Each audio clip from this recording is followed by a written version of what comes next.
Greetings, everybody. Thank you for joining us today at the annual statewide exercise for CalDART, California Disaster Airlift Response Team. So the briefing, well, let's just start the briefing now and move from there. Paul, would you like to advance one? Sure. So what we'll cover today is some CalDART background information, how we apply general aviation to disaster response. And let me see if I can turn my video on. That's probably a little better. Exercise details for May 13th, CalDART deployments, what airports we expect to be visiting, and so forth. Next slide. I'm going to stop the share for just a moment so we can make sure we've got everybody's video going. And next slide is for you to introduce everyone, Dean, so go right ahead. Sounds good. So I'll introduce Paul last. So Darren Kent and Mary Bramage and Dale Blodgett and Luis Mateos. So I'm fairly new to CalDART, so I've been doing the statewide outreach for the last couple months or so. So if you've got an email from me, yeah, good. I'm glad that we brought you in. I'm the Young Eagles coordinator for EAA Chapter 62 at San Jose Reed Hillview Airport. So that's kind of what I'm involved with. Darren, you want to go next? Sure. Hello, everyone. My name is Darren Kent. So brief synopsis of my aviation history. I first learned to fly as a cadet in the Civil Air Patrol when I was 16 years old. My claim to fame is I got to solo in an airplane before I got to solo in a car. So that was kind of fun. Goal back then in the early 90s was to go into the military and be a pilot. But if you remember what happened back in the early 90s, we were downsizing the military. That didn't work out. And my pursuit of aviation was put on hold for almost 30 years until I personally financed my own pilot's license just a couple of years ago. And I'm now in the midst of my instrument rating. So I'm looking for fun and creative things to do with my pilot's license. I've rejoined Civil Air Patrol as a senior member, and once I heard about CalDART just not that long ago, I signed right up, and I'm here today as a volunteer staff organizer. Thanks, Darren. Mary, you want to go next? Yes, sure. So I'm a private pilot based in Santa Barbara, where I've been board member and a recent president of the Santa Barbara Flying Club. I've helped quite a few times with CalDART. What started in September 2020, where direct relief we were sending supplies to the Oregon wildfires. Another time was January of 2021, where we were flying direct relief medical supplies to the Yurok tribe in Northern California. And then just recently, I had a small part helping with the helicopters, taking food and supplies to the snowbound residents in the San Bernardino Mountains. So, and now I'm helping here. Okay. Thanks. Who's next, Dale? Okay, hello. I'm a private pilot, single multi-engine ratings, and my husband and I volunteer with Liga International. That's our main flying bent these days. We fly 3 times a year. We fly a team of eye doctors down to a clinic in Mexico to do a lot of eye surgeries. I'm also in Walnut Creek CERT, the Community Emergency Response Team, and a volunteer with the Contra Costa Animal Rescue, and I'm a licensed amateur radio operator. So I like to get involved in public service. Well, cool. And Luis, you want to wrap up? Sure. So interesting thing about me is I learned to fly, got my certificate 2 days after Loma Prieta, which is around the time DART was founded. Wow. At Reed Hillview of all places. Good timing. Didn't fly for a while, but then got back into it after my kids were grown, and was looking for something to do. So do a lot of volunteer flying, Civil Air Patrol, Angel Flight, and now DART. Been involved with the last few years, and founding member at the Palo Alto DART. Wow, this is a humbling group to be around. I'm humbled. And now, last and absolutely not least, Paul, take it away from here. Paul's our CalDART president. Yeah, I'm Paul Marshall. I have about 2,700 hours flying, about 600 hours formation. I was at the initial meeting where DART was conceived and have been struggled through with it ever since then. That's something like 13 years ago. I'm also a mission pilot for Liga International, flying doctors to Mexico. I've flown 300 children in a program sponsored by the EAA called Young Eagles, and really enjoy flying. So at any rate, that said, let's move into the presentation. I'll set up a share here for the slides, get back into the slideshow.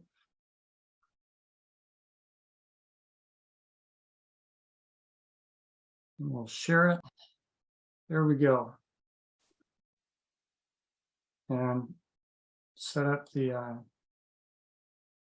okay, so we're in a full slideshow. We've talked about our hosts, talk about the mission statement. So CalDART organizes California pilots and ground personnel to provide volunteer disaster air transportation services to benefit communities and that are experiencing major earthquake, flood, or other disaster. That picture right there is on the ramp at San Bernardino International Airport with the helicopter just lifting off of the mountains. So we leveraged the 26,000 planes and 54,000 pilots in California. And of course, the 254 public airports in California. And for this exercise, we'll even be going to some private airports. Overall, what we do is make it easier for volunteers to get involved, people, aviation volunteers, pilots and such. Here's a chopped up map of the state of California, which shows you where we have CalDART people and DARTs. A DART is a disaster airlift response team. The bigger red dots are the DARTs, more prevalent in Northern California and especially the Bay Area. One in the foothills in the Gold Country, and 3 south of the Tehachapi's. In addition, the little white dots where we have people, and they're scattered all over the state at a total of 63 airports. For our organization snapshot, CalDART is a 501c3 incorporated here in California. We have a board of directors consisting of 8 people. Everyone in CalDART serves free of charge. We're all volunteers. At the local level, we have 11 DART leaders and 13 DARTs. And what that means is we have a couple DARTs with leaders that have stepped down, so we need to get them transitioned into new leadership. Each DART must have an annual exercise to maintain currency. They become inactive if 2 years go by without an exercise. The DART core group and the pilots flying in those annual exercises are all current members of CalDART. There's 350 or so people in CalDART, different status. Some of them, just a very few, are life members. Most are annual members. We have non-current annual members who aren't current in their dues. We also have donors and friends. Friends is a way to be associated with CalDART without any financial commitment. CalDART history. CalDART was inspired by the Loma Prieta earthquake. The first DART was conceived in 2008 at the San Martin Airport. That's my home airport. It used to be called South County Airport, and that's the Pilots Association there, South County Airport Pilot Association. Now, it took a full 3 years to go from thinking we ought to do something to having a first tabletop exercise. The first guy that tried to organize it took a full year and gave up. The next guy in took another full year and did a lot of research. And lucky for all of us, he was a nuclear trigger engineer for submarines. Very, very talented guy and very thorough and painstaking guy. Did a whole lot of research and came up with the initial disaster airlift response plan. And that's about where I got involved, in that he was a terrible writer and he needed some editing help. So it took another 2 years to turn that draft into something we felt we could do an exercise on. And that's now 2013, still 10 years ago. In 2014, AOPA and Northrop Grumman kicked in $15,000 in grants, thinking that they liked it. And we had a second DART across the hill from San Martin in Watsonville, which is the where the Loma Prieta earthquake was centered. Cal Pilots, which was the parent corporation of SCAPA, adopted DART as a program in 2016 after they heard about it at their annual meeting. FEMA gave CalDART, or at that time, the SCAPA DART, a Community Preparedness Award in 2017. And then CalDART incorporated Cal Pilots as a subsidiary in 2018 and then spun us off in 2022 at the beginning of the year. So we've been a separate corporation now on our own for just the 2 years. So a little bit about airport basics. I don't have time to go into all of this here, but it's good if you want to use aviation and disaster to be fully, aware of what airports do. So they have roles in emergency preparedness and response, critical community access, especially for you people out there in more remote locations. There's a lot of aviation specific functions that go on at airports, businessmen that fly themselves around, either coming into the city for business or going out to other cities for business. Corporate executive often move through general aviation airports, and on and on. And of course, there's commercial and industrial activities at many of our airports, and then even destination specific events. So this Loma Prieta earthquake was the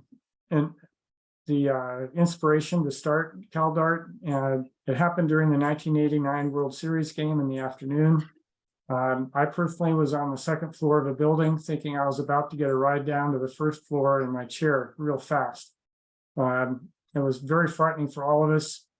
People know that the Bay Bridge almost fell into the ocean and that the Cypress Structure Freeway in Oakland was smashed, killing a lot of people. But they generally don't remember that Watsonville and Santa Cruz were cut off from the outside world. They were on the other side of the San Andreas Fault. Let me show you the video that's associated with that operation. Set up a new share. Share the media player. Here we go. Natural disasters of all kinds strike California daily, and when they do, lives are threatened. Property is destroyed. Whoop, and immediate not help this one, is my on its way. pardon.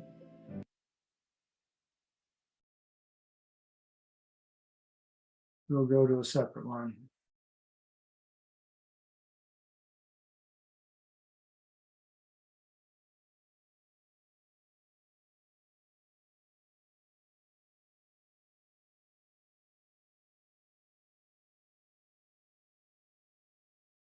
Here we go.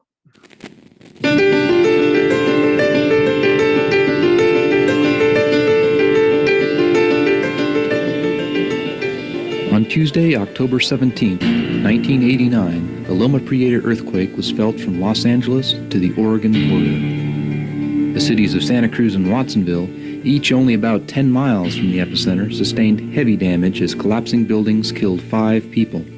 The earthquake destroyed 200 homes in Watsonville and damaged another 1,100, leaving over 2,000 people in tent camps and temporary shelters. Highway 17 was blocked by a massive landslide and would not completely reopen for 32 days. A collapsed bridge closed Highway 1 at Struve Slough. Highways 152, 129, and many roads in the Santa Cruz Mountains were also closed, hindering access to the areas which most needed help. And although it could not run its own printing press, a fresh copy of Watsonville's Register Pajaronian newspaper was available the day after the earthquake, October 18th. It had been printed in San Luis Obispo and flown into Watsonville Municipal Airport. In the coming days, all of Santa Cruz County would benefit from the lifeline that Watsonville Airport provided to the outside world.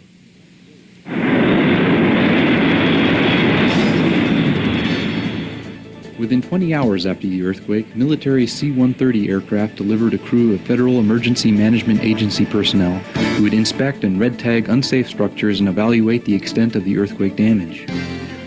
Subsequent C-130 flights into Watsonville would deliver emergency supplies and retrieve FEMA personnel. California Department of Forestry helicopters used the airport as they battled several fires started by the earthquake. Army Red Cross helicopters were based at the airport, ready to evacuate earthquake victims. The Navy also flew in 2 Black Hawk helicopters carrying several tons of emergency relief supplies. To prevent further shaking of unstable buildings, the airport traffic pattern was changed to keep flights of these helicopters and all other aircraft away from the city of Watsonville. The terminal at Watsonville Airport became the staging area for FEMA workers, military officials, and medical personnel. State and federal officials also arrived by air, and the media followed. While the Federal Aviation Administration closed off Watsonville Airport to all flights except those delivering emergency relief, most incoming flights were still made in privately owned aircraft. Pilots from all around the Bay Area volunteered to deliver donated supplies to Watsonville residents in need. On Thursday, October 19th, the Food Bank of Contra Costa County asked Linda Meloche at Buchanan Field in Concord if several tons of food could be delivered to Watsonville by air. Calling on volunteer pilots, Linda organized an airlift that delivered 40,000 pounds of food in 100 flights by early Friday afternoon. Bill Dunn and John McAvoy organized an airlift from Reed Hillview Airport that began Saturday, October 21st. By Sunday evening, Reed Hillview pilots had conducted 300 flights using 80 aircraft, transporting 250,000 pounds of much-needed food, water, clothing, and camping equipment to Watsonville. Everything had been donated, including the supplies, planes, and fuel. Similar airlifts were organized out of other airports. Hamilton Army Airfield pilots flew in 28,000 pounds of supplies in less than 2 hours using 50 aircraft. Pilots from Half Moon Bay and San Carlos also participated in the airlift, delivering thousands of pounds of supplies to Watsonville. In the days following the earthquake, the tarmac at Watsonville Airport was crowded with unloading aircraft. There was so much air traffic that the FAA brought in a temporary air traffic control tower. The California Conservation Corps provided help moving the incoming supplies as 5 hangars were filled with goods destined for local disaster relief organizations. Ultimately, over 1,000 airlift flights delivered 500,000 pounds of emergency supplies to the Second Harvest Food Bank alone. Watsonville Airport provided speedy access to the county hardest hit by the Loma Prieta earthquake. And when Watsonville needed it most, hundreds of Bay Area volunteer pilots flew in emergency supplies.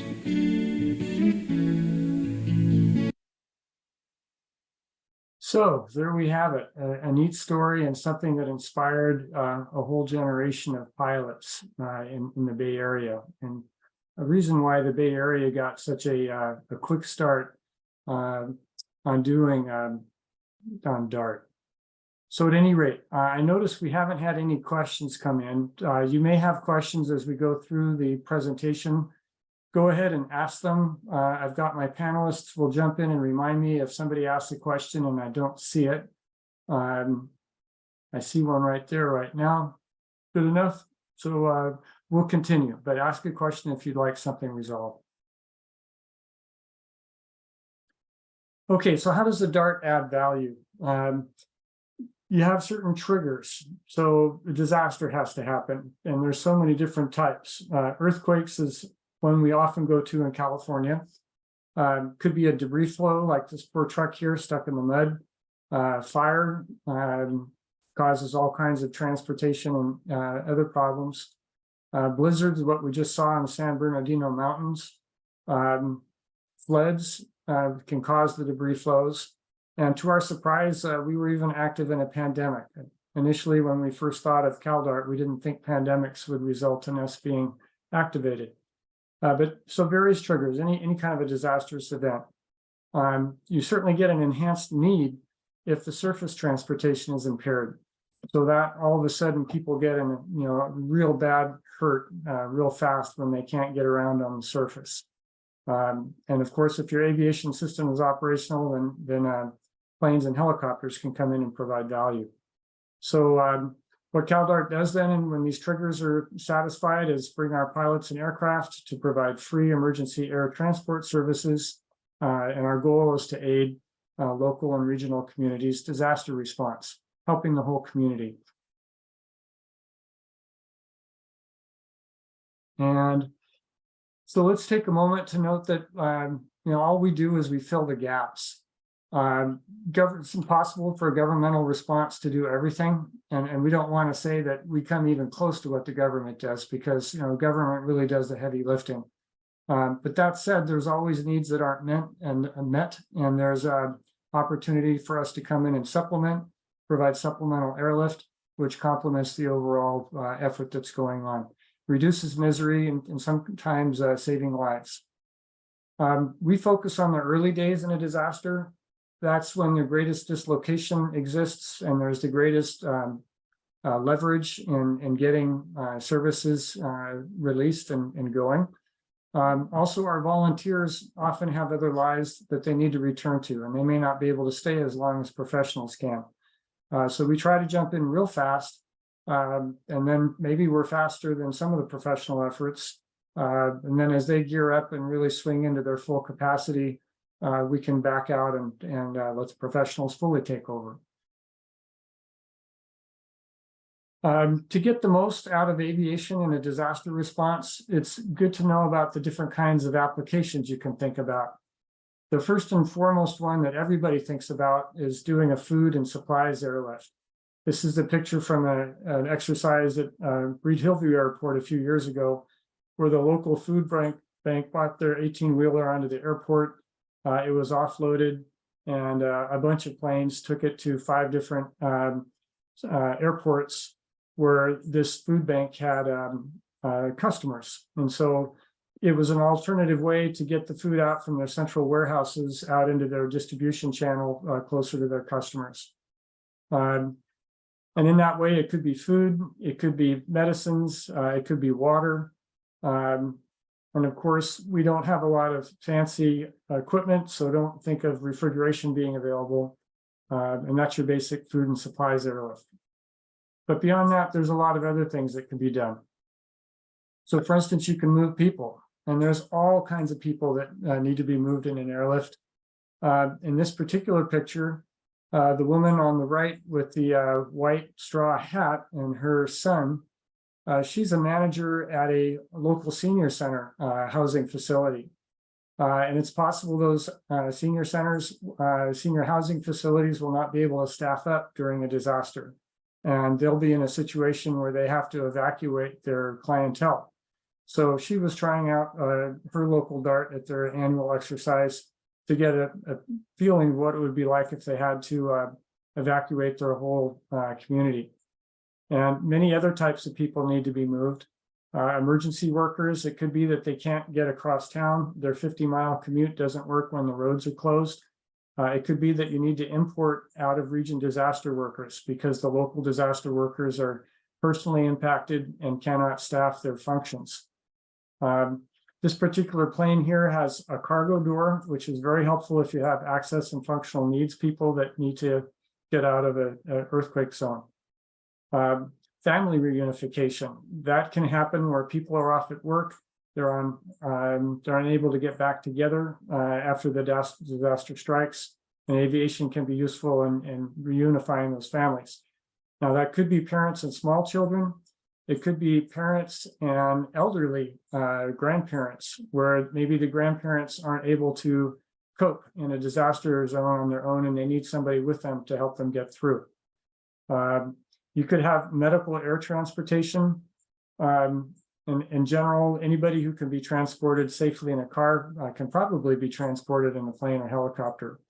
A darker side of that is as a last resort air ambulance. We avoid that at all costs, but there could possibly be situations where you would want to move people in general aviation aircraft. So a little bit about evacuations with general aviation. You'll see this woman here as an example of a fragile person. She goes through dialysis at home. She dialyzes herself every day. And in 7 days, if she doesn't have power and clean water and a whole lot of supplies, she'd be dead. So she needs to get out of a disaster zone if any of those basic ingredients aren't available. Similar people could be on chemo treatments, needing regular visits to the hospital to get their treatments. They could be on oxygen concentrators that don't have the power to run, all kinds of things. We already mentioned the seniors and managed living centers. Finally, you could have shelters. If you've got a really big disaster, it could be that your local shelters are overflowing. You might want to move shelterees to distant shelters with the help of aviation. This picture here is the Feather River a few years ago when the Oroville Dam was in danger of giving way. And so you can put a plane or a helicopter up in the air and inspect reservoirs and levees and towns and roadways and all kinds of things for a better situational understanding of what's going on. Civil Air Patrol specializes in this area. They have wonderful aerial photography equipment. They have the capability to do radio relays. And certainly if you've got Civil Air Patrol resources, you should certainly use them first in this kind of a situation. And we complement that and supplement it in the background. Let's look at it a little bit different way. There's also, to get the best response in a disaster, you want to make the best use of the system of airports. The United States has an integrated system of airports. So we're going to go on the next few slides and cover various ways to use those different airports in combination to enhance the overall disaster response. And in that way, what we're doing is creating several topologies. And when you have a disaster, you might end up using one or more of these topologies. And if you're aware of them ahead of time, you can bring them to bear more quickly. So here's the simplest one, a one-to-one air bridge. And we've got pictures here. You've seen the truck before. The young men on the left were aviators at the local airports outside Mojave and Tehachapi. The local highway there in 2015 had 53,000 dump trucks worth of mud blocking the road, and they were down for quite a few days. And these pilots, they had just a few planes. I think it was maybe 7 or 10 planes. But the pilots said that was some of the most meaningful flying they'd ever done in their lives, because they were really reducing misery for families and other people that were stuck on either side of the closure, and there wasn't any convenient way to get around it. So then you can have a many-to-one air bridge. So this particular example is pulled from the Loma Prieta earthquake of 1989, where you had pilots at 5 different Bay Area airports, all doing an airlift into Watsonville to help with the response there. And now this one's a little complicated, but what I'll say it is a many-to-many airlift. And the idea here is that if you have a really large region-wide disaster and you want to maximize the amount of materials and goods and people flowing through general aviation, you can pair each airport inside a disaster area with a paired airport outside the disaster area. And you run a whole bunch of one-to-one air bridges across those 2 airports, those pairs of airports. And in that way, you get the maximum possible throughput, which can be an important thing, especially in your larger metro areas where the needs of the large metropolitan area with millions can quickly outstrip what you can do in local airports. So that's a way to get just the maximum capacity out of your airports. Another variant is a regional transportation grid. So if you can get your people around the larger regional area, you may be able to find ways to move them from local airports out into the cities and neighborhoods where they need to go.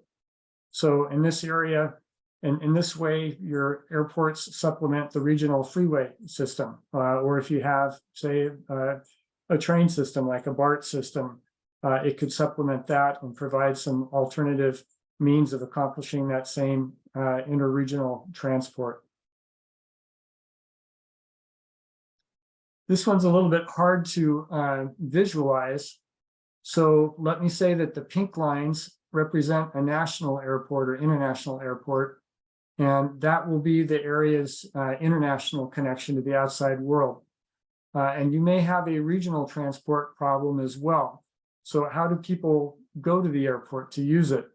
So if you have a reliever airport that's nearby, it may be a reasonably small matter to set up a land bridge in between the 2 airports and move buses back and forth so that you can effectively get people out of the region into this airport so they can go where they need to go nationally and vice versa. And that could be people, it could also be supplies. So examples in California of airports that are pretty closely situated to each other, your San Jose International and Reed Hillview, which is the one pictured here. Also, Los Angeles International is close to Santa Monica and Hawthorne airports. Long Beach is close to Seal Beach. I believe that's what SLI is. Burbank is close to Whiteman. Oakland is actually two airports, the commercial field out on the water and then the north field next to the baseball park. So all you have to be able to do is get across the airport. And finally, Ontario in Southern California is very close to Chino. So those are some areas where you might be able to set up this reliever airport paired with an international airport to still allow the broader region to use that international airport. Another thing you can do is upgrade a mid-size airport. So this particular graphic is out of the Van Nuys Airport, which is one of the busiest, if not the busiest, general aviation airports in America. And especially they're busy with a lot of business jets. And this is a graphical pictorial of all the flight plans that were filed in 2009. So even though Van Nuys is not a Burbank or a John Wayne Orange County or a San Diego International or an SFO or a Los Angeles International, you can still see that it's quite capable of being an international airport. So in this way, there's all kinds of mid-sized airports around California that could be upgraded during an emergency. The final topology I'll look at is airport to neighborhood. CalDART really hasn't done much with this in the past. We got pushed into it in March during the San Bernardino Mountains disaster, which we'll talk about a little bit later. But this is primarily a helicopter application. The airport is a good place to stage. You've got a lot of room. You can put a lot of helicopters there. You can manage a lot of material and transfer it. And then the helicopters can get fairly close to where people can walk. And that was the problem up on the hill, was that people were snowed in, the roads were snowed in, and they had to be able to walk to get their food. So now let's see, how are we doing on questions? Are there any that need a current answering, Dean? I've been typing Q&A responses. I'm hoping I'm getting Okay. it right. So if anybody has a question, click that. There's a Q&A button at the bottom. Very good. So now I'll step off and talk a little bit about how CalDART works. So we do flights, we organize flights. These are Part 91 flights, so they follow the regulations of Part 91. And that covers both the aircraft as well as the pilot, puts various limitations on how they can operate.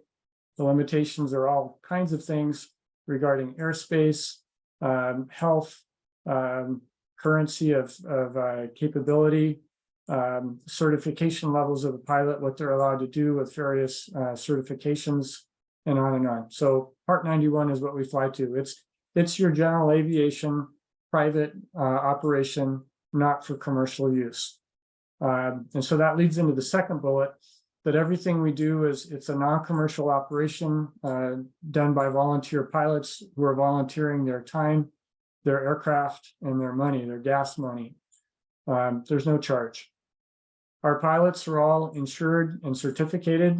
They're private pilots or better within the FAA pilot certification system. That also includes commercial pilots and even some airline transport pilots. The pilots fly certificated and experimental FAA registered aircraft. So there's rules for how these aircraft are allowed to be put into service, and the pilots are following those rules. We focus on normal flight operations. We want pilots to do what they do every day. So if they're an airplane pilot, they're flying between airports and they love to go fly places. If you've heard of the $100 hamburger, it's much more rewarding to go and do a disaster response flight than it is to spend $100 flying to get a hamburger somewhere. So responsibilities. The DART ground crew and management, and that's of course sponsored by CalDART. We make our whole mission to train and enhance the creation of these groups. They handle the logistics, and then the pilots take care of the flying. So we get a lot of questions about how does CalDART fit into the National Incident Management System, NIMS. So NIMS is a very complex subject. There's a lot to it. This takes a look at one aspect of it. And this shows how the local area at the bottom manages an incident, and how, as they need help, they start going up through their supply chain to get assistance. So the incident commander on scene, he may have a unified command behind him that's dealing with a bunch of different scenes within an operational area or a regional area. Each of those incident commanders should have a local emergency operations center behind them that helps get them all the stuff they need. And one of the functions of the emergency operations center is to deal with private sector and non-government organizational assistance. And that's local to local assistance. That's where CalDART comes in. So CalDART has, I mentioned, 13 DARTs around the state. So if a local DART exists, they'll go inquire with the local EOC and see if they need any help. And if it doesn't exist, that may go back up to CalDART itself to inquire if they need help. And then CalDART has additional mutual aid that we'll cover further in a few slides later. But that's like a real simple overview of how we interface the National Incident Management System.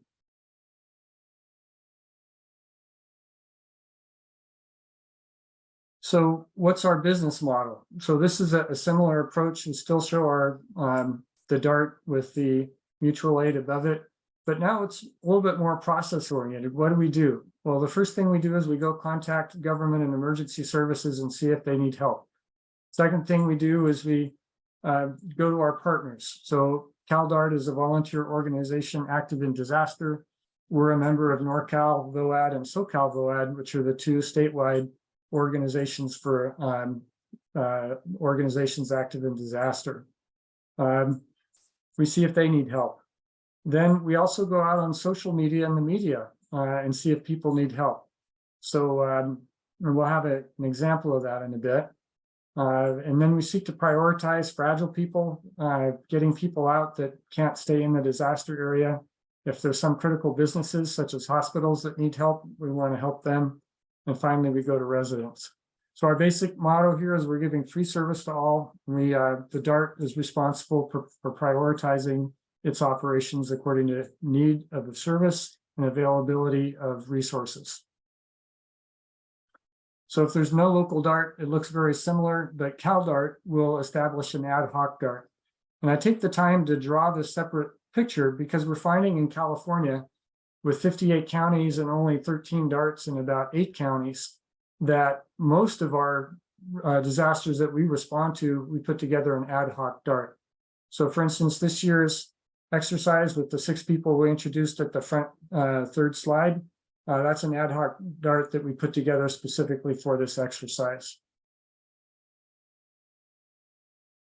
Now, what are CalDART's sources of mutual aid?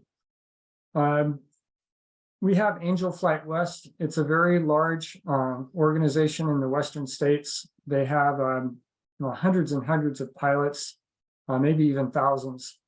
And they operate in about at least 7 states. And if we find that we need more resources than we've got, we go to them for assistance. Our next stop is the West Coast General Aviation Response Plan. This is a loose-knit group of people in Washington, Oregon, and California, and even British Columbia, who provide mutual aid to each other. So some of the organizations, Northwest EVAC, there's some DARTs in Washington also that follow the general model of the CalDART. Oregon DART's just standing up right now. They've been active for about a year in exercises. CalDART BC Aero, I mentioned. The WEGARP leader is Sky Terry. He actually connected CalDART to the San Bernardino Mountains disaster. So we'll talk a little bit more about that later, but it's just interesting to know, even in our backyard, it was somebody in Washington State that connected us to the people that needed help in San Bernardino. And finally, there's a Air Care Alliance of 40 or so public benefit flying organizations that can provide assistance.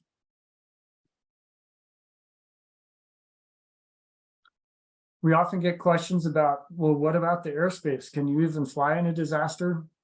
And the answer there is that the airspace is open and the airports are open and free to be used unless they are closed. So If a disaster manager is working in a disaster and believes for some reason that the airspace or a portion of it needs to be closed, they can request that through the FAA.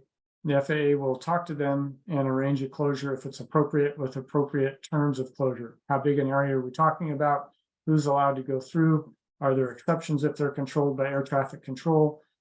Who's the contact person within the temporary flight restriction area that can be contacted, and so on. The FAA sits in the Business Operations Center, the State Emergency Operations Center in California. California has a joint entity between Cal OES and Caltrans called the California Air Coordination Group. They try to maintain a situation status as regards all air resources during any disaster. And we report through their aviation responder reporting form on a daily basis to the California Air Coordination Group in a disaster zone.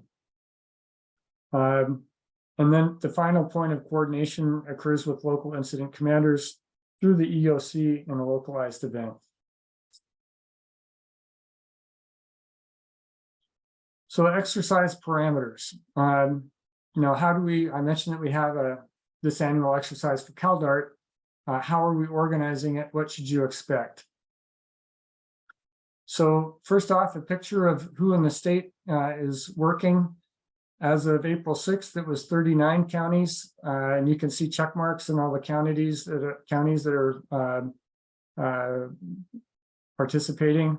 In the last few days, we've added Mendocino, Monterey, Ventura, and Orange counties. So we're creeping up there. We may get a few more before May 13th. But our overall objectives, first and foremost, operate safely. So you'll notice this is a very conservative profile we're doing for the statewide operation. Conservative in that the pilot visits you, you visit the airport, but you don't climb in a plane.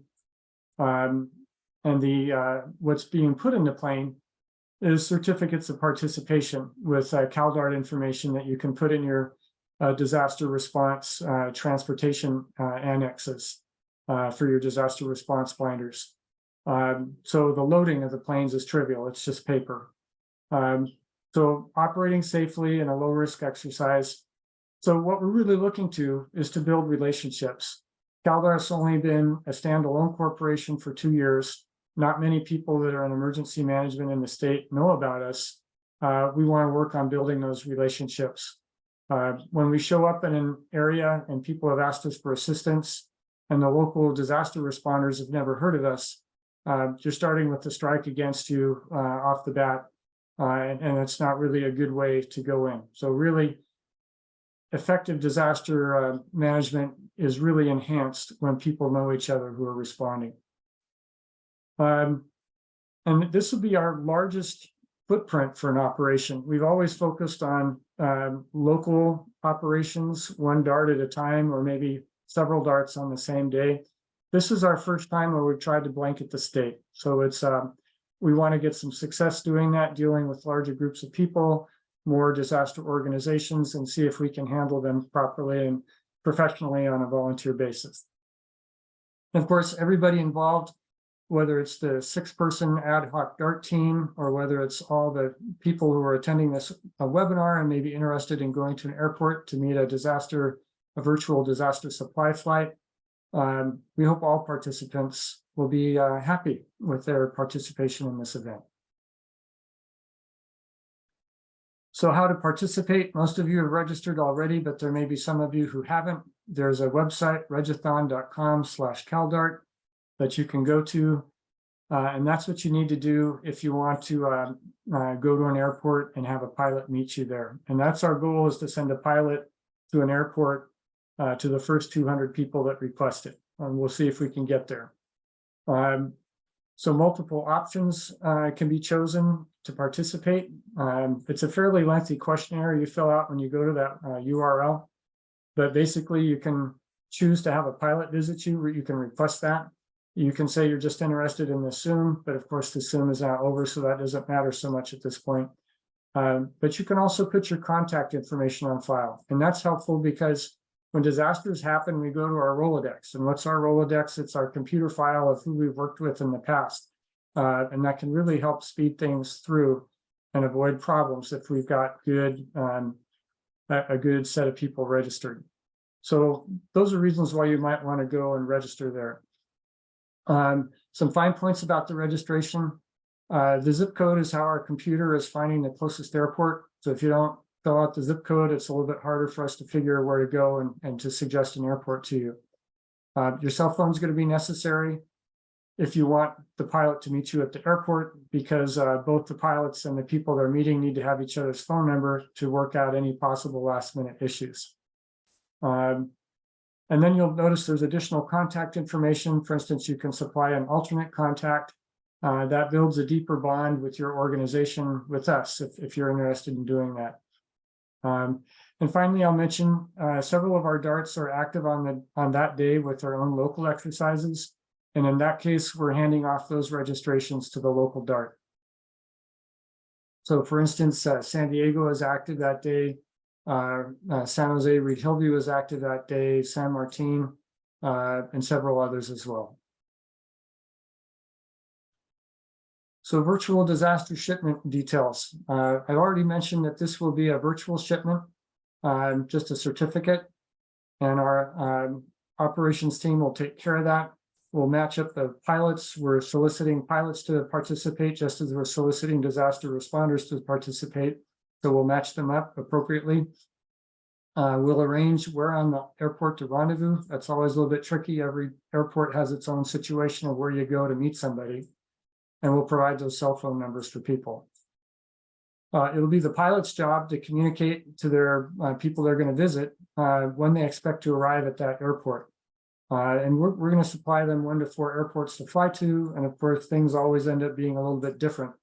So we want the pilots to either text or email when they start their engine, so that you'll get a better updated expectation of when to expect them at the airport. We don't want you to have to wait a long time waiting for your pilot. Hopefully you get there and within a few minutes, the pilot's there. You make your handoff and maybe have a little conversation and you both go on your way. And of course, we want the pilots to tell CalDART when they're home safe and sound. That's one of our functions. We make sure all of our pilots get home. So customer service is available if you have questions. You can be asking questions here. And Dean, I hope you're going to be jumping in if anybody has a question that should be handled. But there's also email, customer service, abbreviated, of course, at caldart.org. You can call the person who sent you your registration confirmation. Most of those went out with people that gave their phone number. And you can also call the CalDART duty officer 24 hours a day. Of course, we hope you don't call at night unless it's really important. That's the number there.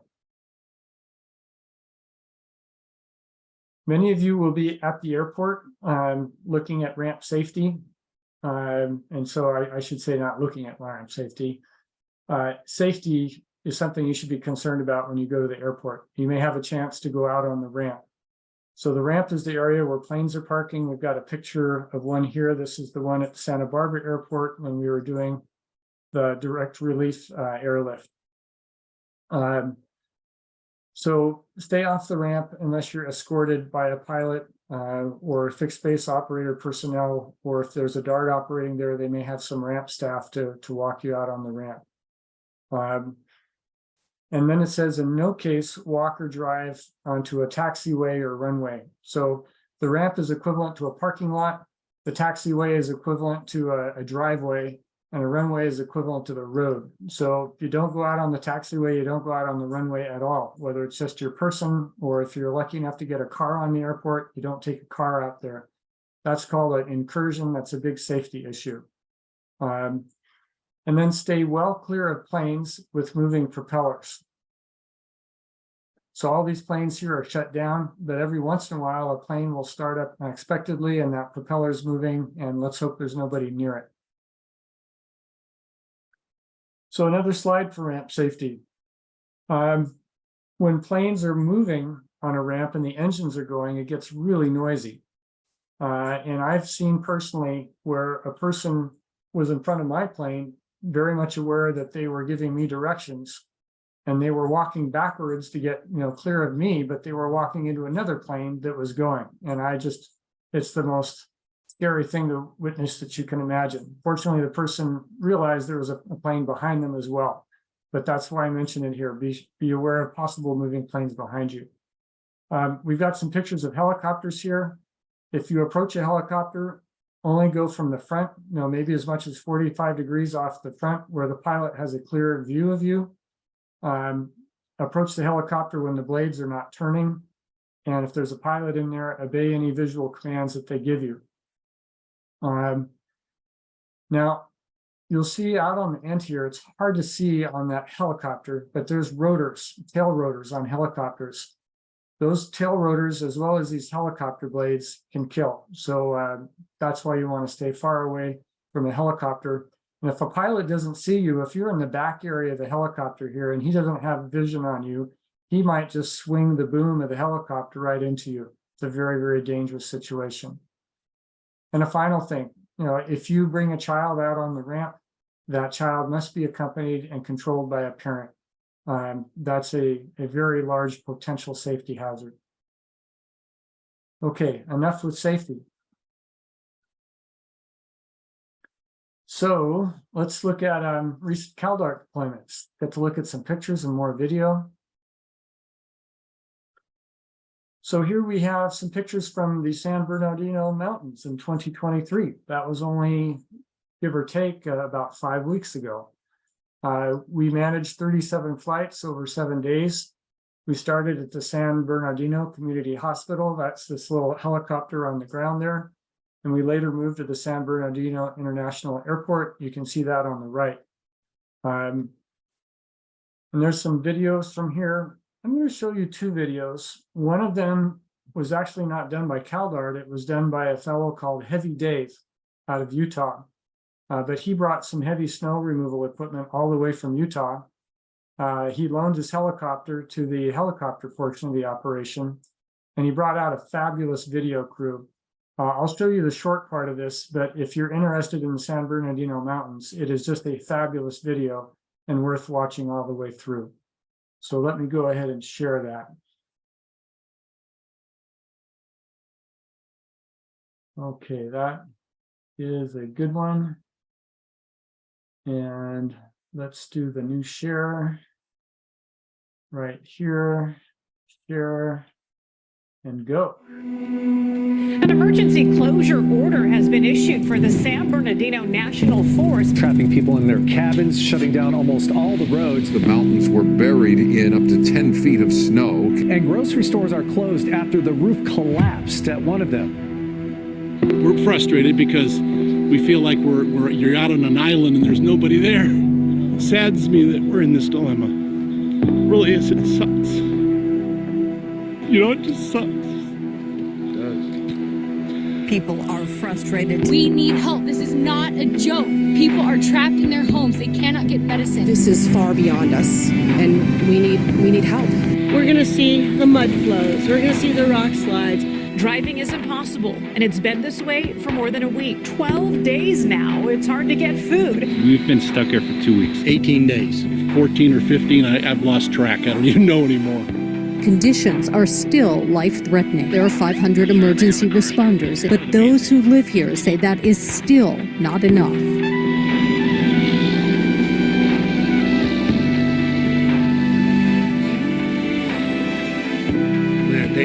God answered our prayers just from you guys coming down the street like this. You don't even know what an incredible blessing this is, man. You're gonna start crying right now. You guys are awesome. This is the story of the mountain communities of San Bernardino, California. Hundreds of thousands of people were left stranded in a state of total emergency. Our team immediately started gathering all the supplies, resources, and necessary pieces of equipment to provide relief. We knew that we had to go. This is the story of communities rallying together to serve and love one another. So there we have it, and that video goes on for another 18 minutes or 20 minutes. I won't show all of it, but you can capture just how desperate the situation was for those people on the mountain. Let me come back to a second video, which covered the elements of our helicopter response on it. So that will be right here.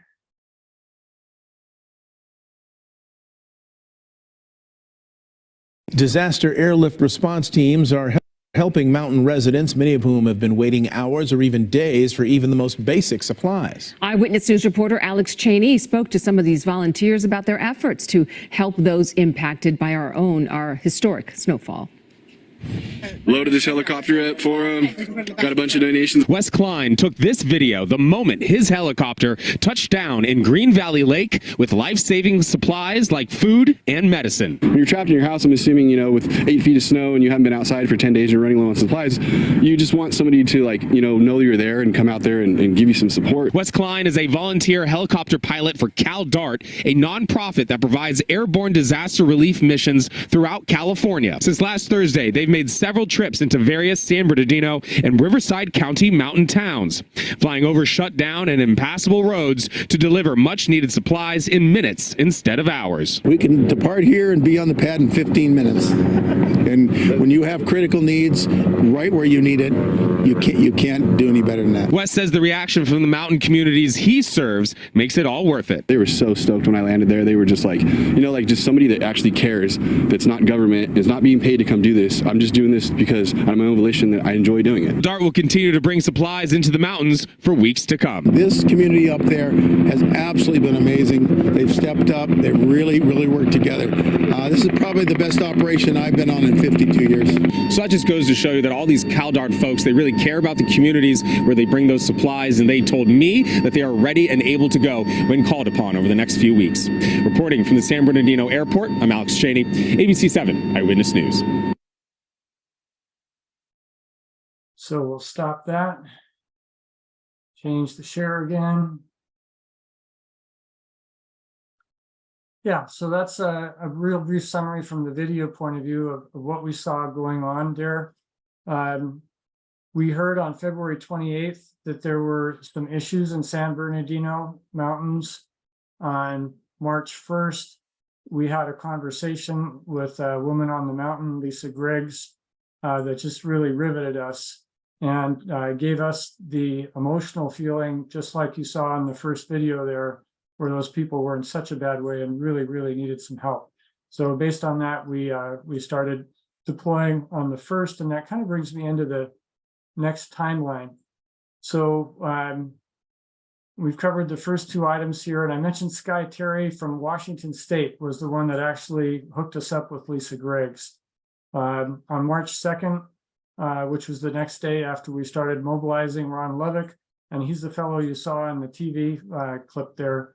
He was on scene at the Mountains Community Hospital, establishing initial airlift parameters and transporting the first loads. March 3rd was a little bit of a hectic day. We had operational delays with the Mountains Community Hospital where we were landing.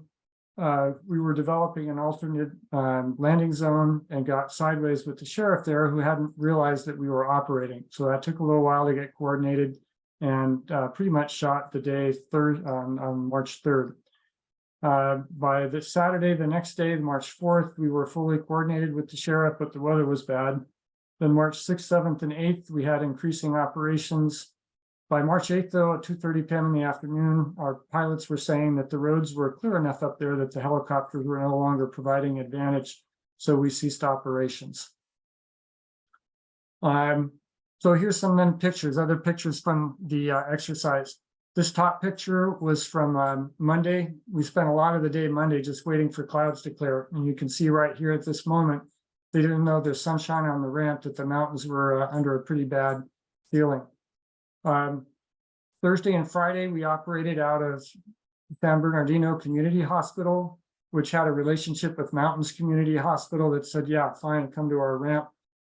But we got some help from people on the hill. One lady there's a aviation veteran, and her husband's an air show performer, and they arranged for us to move to the San Bernardino International Airport. Airport management there was outstanding. They gave us our own hangar with, you can see there's a truck. These are truck loading doors where the truck can just back up to the hangar and you roll the pallet off the truck. So we're really able to move a lot of material through that hangar. We have a little video here. Early on, we were moving water. I'll play it. We're making 500-pound pallets here for the turbine helicopters. We have the helicopter loads pre-staged. As soon as they return from their last load, we get them up the hill again with our pre-packaged loads. Just got a fresh supply in from this van truck here.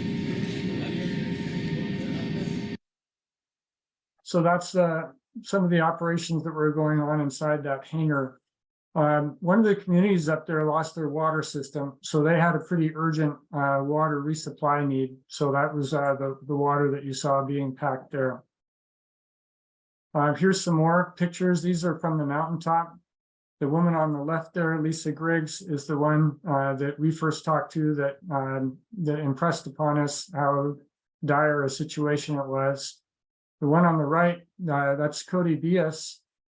His helicopter flew all the way out from Utah to help. He was Heavy Dave's personal pilot, and he joined the airlift.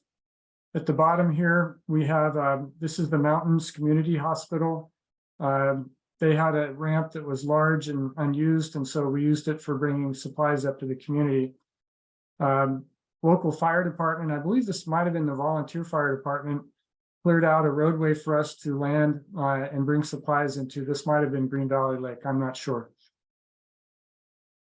So that's the San Bernardino County Airlift. And Dean, are there any questions that I should be dealing with? Lots of questions. We're answering them online in the Q&A. Okay. One question is, can CalDART transport animals? Yes, we can. A lot more difficult to transport a horse than a dog. Yeah. But if you're talking dogs and cats, we have a lot of pilots that'll do that. Yeah. That is something that's up to the pilot. You know, not every pilot wants to have animals in their plane. But, you know, a big part of disasters is people don't leave unless they can leave with their animals. So we recognize that that's a very valid transportation application, is get the animals out too.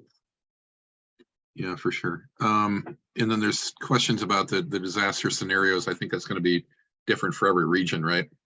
Mm-hmm. Like here in Silicon Valley, where I am, San Jose, you're looking at an 8.0 earthquake, something like that. Yeah, any disaster can happen. You can run an exercise around anything. I think some of our local DARTs in Silicon Valley, that's what they're running this year, is an 8.0 earthquake, which will really hit the regional transportation system hard. Yeah, and then in the mountainous areas, it's probably going to be more of a wildfire scenarios, not so much earthquakes, if at all. Maybe some blizzard operations, stuff like that. The Sierras still get their earthquakes. There's been some good ones over the years, not quite as big as San Andreas Fault, but don't count the earthquakes out up there. But fires have been a big problem, and they tend to shut down highways and make it very difficult to get back and forth. So certainly some of our deployments have been fire-based in recent years. Yep. And then we're fixed wing up aircraft used in the San Bernardino operation. It was all rotary craft, right? You know, we called the Big Bear Airport, and it seemed like Big Bear was in way better shape than the other side over at Lake Arrowhead. Big Bear has the ski resort. They have some really tony cabins up there, and I think there's more money to pay for snow removal equipment, and I think they were helping the county out with snow removal. I don't know totally that I've got this story straight, but it seemed that there was not really the call in Big Bear that we found, say in places like Crestline, Green Valley, Sky Park, and Valley of Enchantment, places like that. Okay, cool. And again, if you've got Q&A, just click that Q&A button and type it. I'm trying to answer the questions as best as I can as we go along. Yeah, Thanks. and of course, the Paul. fixed wing, with fixed wing aircraft, you're not going to land a fixed wing aircraft on the highway in the mountains or in an empty parking lot. You're going to need a helicopter for that. Big Bear Airport is the local airport that can serve, but it's way far away, and there was a closed road between Big Bear and the other side of the mountains, so it ended up not being useful for us. Out of curiosity, the very first day, I mentioned on March 1st, at 9:30 in the morning, we started mobilizing. We spent a good 4 hours trying to get seaplanes together and float planes, because Lake Arrowhead would be, a perfectly good lake to make it happen on. But it turns out in California, there's not that many float planes in the first place. And in the wintertime, they're generally off their floats, and it takes them a day and a half to put them back on their float. So we ended up switching from float planes to helicopters.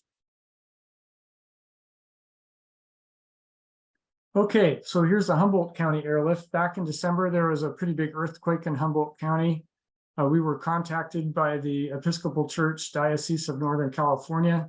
They had emergency supply caches all around Northern California, and they were wondering if we could fly to airports close to their points of supply, pick up stuff and fly it into Fortuna, where they had a parish that was, their parish and their neighbors were quite in need of these supplies. And it's funny, they are so prepared that they have 5 different kinds of boxes. You'll see these are plastic boxes back here behind Mike Grimes' airplane. They have 5 different types of these boxes for various different kinds of things you might need in a disaster. And so cleanup equipment, that's pretty expectable that would be needed. But the other big one was toilet supplies, like toilet paper and things. So go figure. It was a pretty small airlift, but the first time we ever worked with the Episcopal Church Diocese, and they called us up and had a pretty quick need. So, when we do our annual exercises, we plan for them for months. So it's nice to go through the real incident where you don't have months. You got to put it all together in a day or 2 or 3. And so it was a nice exercise for us, small one. In the Dixie Fire, our Torrance Start led that one. Dixie Fire a couple of years ago, up in Northern California, there was a community, I forget the name of the community, but kids were going back to school and they had all their school supplies burned up. So UMCOR, the United Methodist Committee on Relief, I believe that's what UMCOR is. They're one of the VOAD members. They contacted us to see if we could fly something up to the disaster area for them. So we did that, and we struck it rich here. You can see we had a Cessna Citation jet, pretty good model available to us. We also had a more modest aircraft, which is more typical of what our pilots fly, the Cessna down below. 2 interesting pictures on the left. You can see the smoke plume that the pilot was approaching, and then being inside the smoke plume. Those N95 masks were quite helpful for smoke particulates. Then we had a Yurok Indian Tribe airlift. They've signed up for one of our flights this year. We hope to go directly into their airport right on the Klamath River. For this exercise, we went to the Crescent City Airport, which had instrument approaches, which we felt more comfortable in with the presence of fog. So our pilots would be able to complete their flights even if there were issues with low stratus. But we had 13 flights that day. You can see Serene Hayden here. She was the local emergency manager from their tribe. It was coordinated with the National Tribal Emergency Council, which is up in Washington State. They were having a broader 3-state exercise, and we were the California portion of it. This couple down below, they flew their stuff halfway and then transferred to another pilot, because to go from Santa Barbara all the way to the Klamath River, that's just about the entire state of California. That's a long way for most pilots to go. Some of them went direct, some of them handed off halfway. We also had a hub airport in Santa Rosa, where we had a fixed base operator that offered their ramp, and we had a DART there that offered to staff it. We had a pretty nice setup where people could come from Southern California, drop their load at Santa Rosa, and then it could get packed in different planes and continue on its way. And no pilot had to fly too far that day. Here's another airlift, Santa Barbara. And I think, by the way, this Yurok Indian Tribe came out of Santa Barbara. They airlifted. It was with direct relief of Santa Barbara, as did this Oregon firefighter airlift. And one of our panelists tonight, Mary Bromwich, she's a local pilot at Santa Barbara and was quite helpful making ground arrangements for both of these areas. So this is a pilot getting loaded up with a bunch of boxes. And this is tougher than what we're doing for our exercise May 13th. We were actually having to weigh all these boxes and do a weight and balance calculation under the pilot supervision. Pilot actually performs the calculation, and we provide them the data to make it easy for them, help them load their plane. And of course, he's getting gassed up, getting ready for a long flight.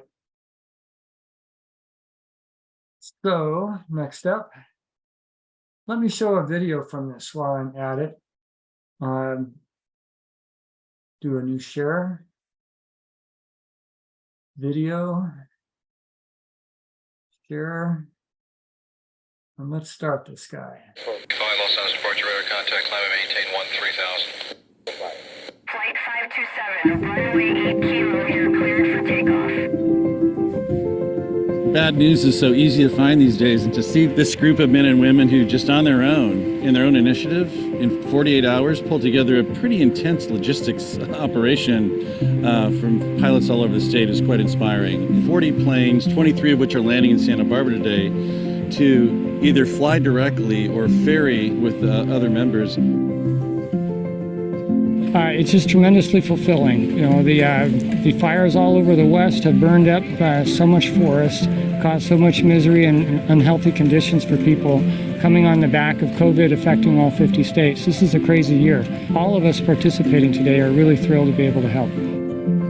I got a call a couple of days ago from our executive director in Santa Monica who had asked if I could take this flight, and a chance to fly his supplies is, you know, manna from heaven. We're flying medical supplies and all around Oregon where historic fires have been burning all across the state. And when we get there, we're going to meet a team at the airport in Eugene from Reach Out Worldwide.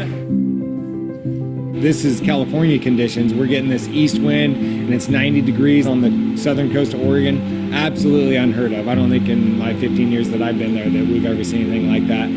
It's just a really difficult time right now for all of Oregon. Reach Out Worldwide is going to go out and they're going to help you as soon as possible after a natural disaster, anywhere in the world. So a lot of these supplies that you guys have brought up, they're going to go out to like some of these smaller camps that aren't maybe necessarily getting the attention, not getting the needed supplies out there. So they're going to help people. And that's what we do. And that's what I'm all about, is going out and helping people. Organizations like Direct Relief is vital into our overall mission success, because without support from you guys and from supporters everywhere, none of this can happen.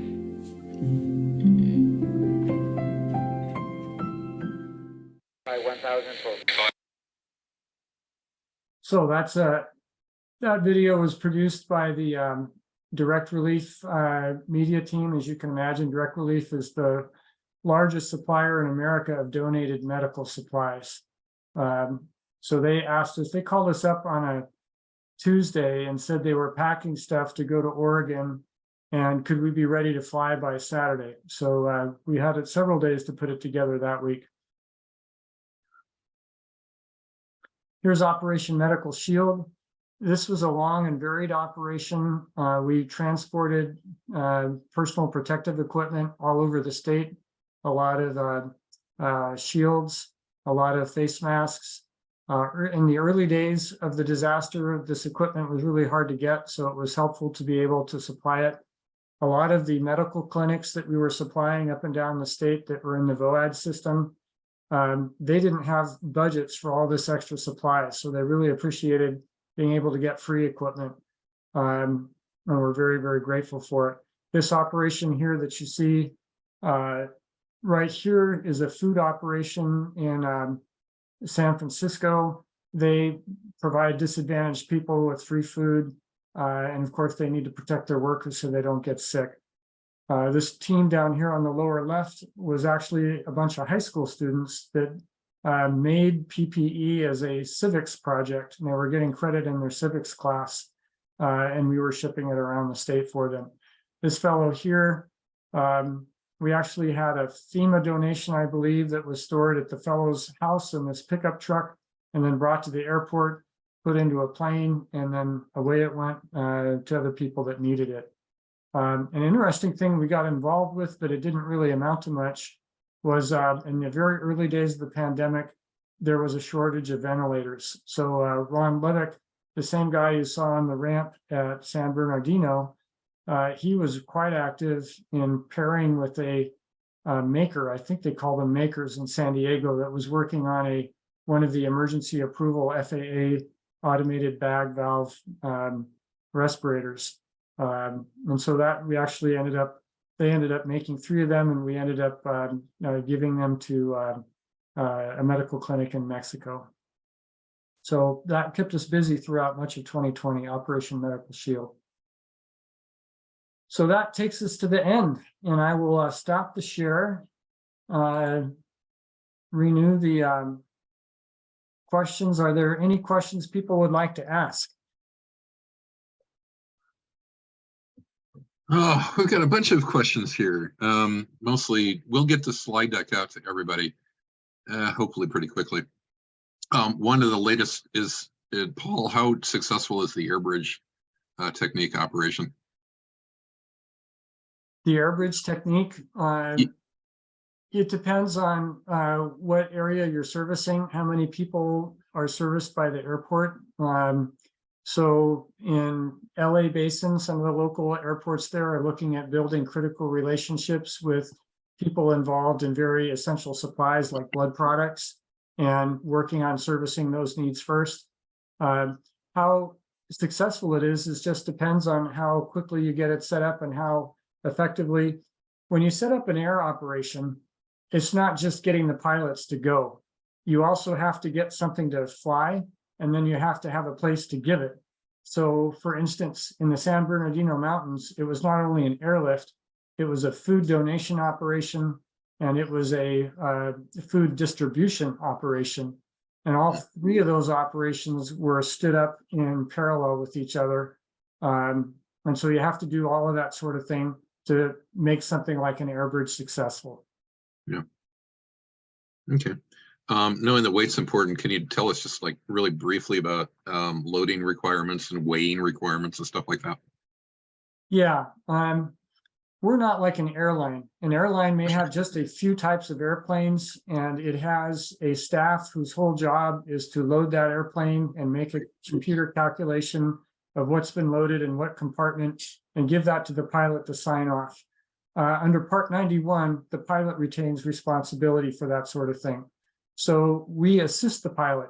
We weigh everything for him, but he actually loads the plane. And the pilot is the one that's familiar with the specifics of the weight and balance envelope for his plane and knows what he can do to load that plane. So that the pilot is the one that loads it. Most of our planes will carry anywhere from about 200 pounds for the smaller planes up to maybe 700 or 800 pounds for maybe the 6-seaters. So a few of them can go as high as maybe 1,400 pounds in a 6-seat configuration. The Cessna jet that you saw probably is more like 2,000 pounds. Yeah, cool. A citation. How many days notice? So people are asking, how many days notice will we give them to figure out? Well, I'm trying to condense multiple questions here. How many days notice before people know which airport to meet us at? Terrible grammar, but you see my drift, right? Well, that's something that you can't give a standard answer to. You know, somebody has to make a request. Oh, wait. No, I'm sorry. Just for the May 13th operation is what I meant. Oh, okay. So repeat the question then. Okay. How many days notice do we get prior to May 13th for what airport we report to? Yeah. So our goal there is to allocate pilots and have that more or less done 2 weeks before the flight, and to have all participants notified by the Monday before the flight at the latest. And of course, the flight is Saturday. So that's about 5 or 6 days notice. The reason why we wait is that, you know, people come in, they come out, pilots come in, they come out, and it's a lot of work to change things. We've got some preliminary allocations that we're already working on in terms of who's going to fly where, but we won't finalize any of that until the 2-week time frame. So at 2 weeks, we'll begin to introduce pilots to their passengers, and everybody should be introduced by the Monday before. Got it. Okay. I think that pretty much covers it. We've got a bunch of other questions, but I think everything else is offline. So, okay. And if anybody else has any last minute questions, feel free to pop us at the Q&A or send us an email after the meeting. And Paul will get the, we'll upload the recording somewhere and we'll figure that out. Okay. Oh, one other thing, and I think you covered this, but how is this all financed?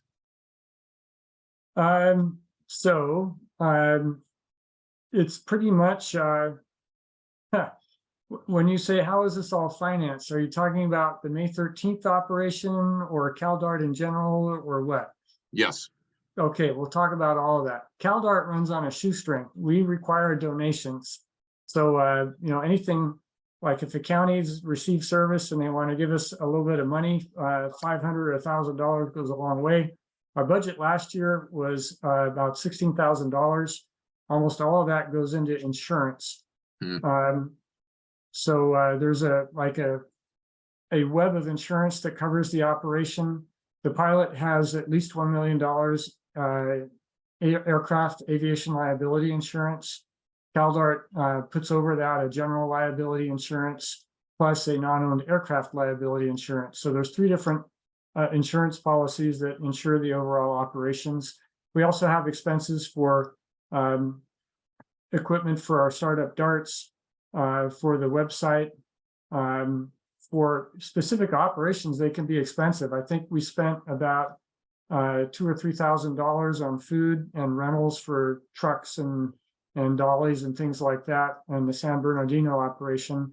A lot of our volunteers, they cough it up on their own. Dean McCulley and his wife's employer, Google, donated a lot of free lunches to a lot of workers on the ramp. That was greatly appreciated.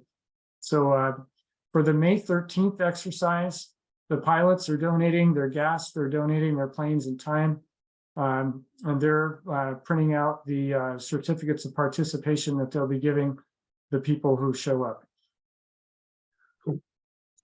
One more, and I have no idea how to answer this. Are CalDART volunteers sworn in as disaster service workers? Interesting question. Generally, no. That may be something that happens in the future, but it's not happening today. The counties, I think, by and large, find that aviation operations are pretty complex to organize. They don't have a lot of aviation expertise.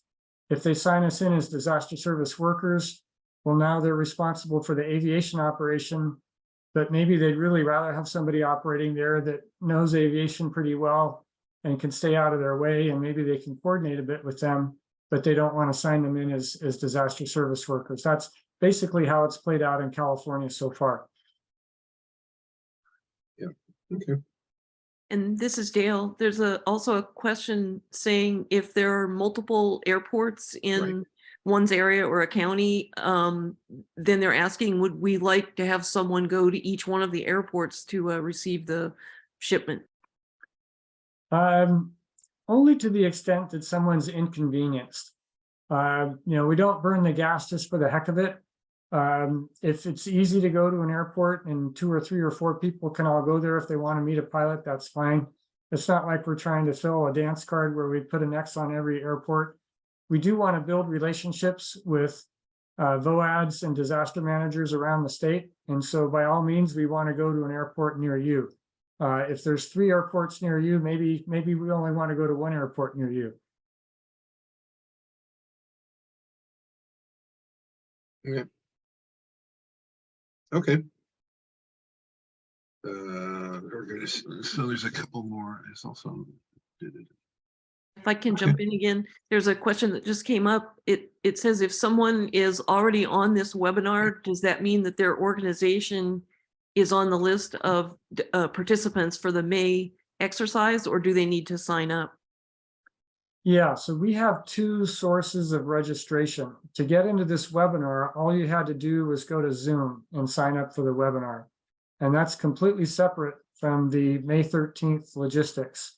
So we have, I believe I put that on the slide. I'm going to go back and share my slide deck again. Bear with me just a second. Maybe you can write it down. And go back to the beginning. Should be one of these early slides. Tell me we put this in here, Dean. Well, maybe we didn't. So I'm going to make a slide. Bear with me just a moment. And I'm going to paste some stuff into it.